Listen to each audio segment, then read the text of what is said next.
दादा, आजकाल नेते मंडळी आमदारांना घेऊन जातात, नगरसेवकांना घेऊन जातात आणि तुम्ही पुण्यातल्या ग्रामीण भागातील लहान मुलांना थेट अमेरिकेत घेऊन गेलात, तेही नासा व्हिजिटला. हे कसं काय?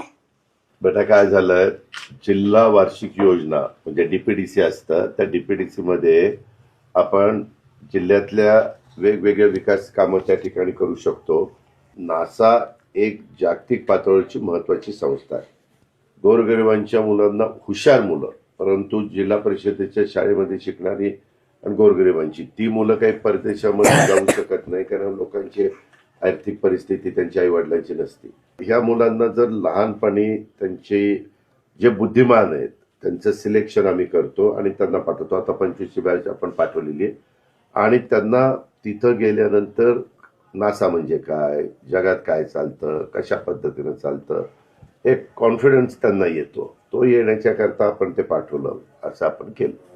ओके, म्हणजे तुम्हाला फार्मर्सच्या मुलांना सायंटिस्ट बनवायचंय, ॲस्ट्रोनॉट बनवायचंय ना? नुसतं शेतकरी नाही, काही जण शेतकऱ्यांची मुलं असतात, काही जण ज्यांची शेती नाही पण मोलमजुरी करतात, पण त्यांची मुलं हुशार असतात. अशी गोरगरिबांची मुलं की जे कधी पण हे विद्यार्थी दशेमध्ये परदेशात गेले नसतील, अशा मुलांना तिथं पाठवायचं आणि मग त्यांनी त्यांच्या बुद्धिमत्तेचा आणखीन चांगला वापर केला तर उद्याचे ते जबाबदार नागरिक होऊ शकतात, सायंटिस्ट होऊ शकतात. त्यांनाही लहानपणी कळतं, नाहीतर लहानपणी त्यांना इतक्या विचारलं की कुठं काय, तर ते नासा म्हणजे काय इथनं त्यांची सुरुवात व्हायची. आता खूप त्याच्यामध्ये बदल झालेला आहे.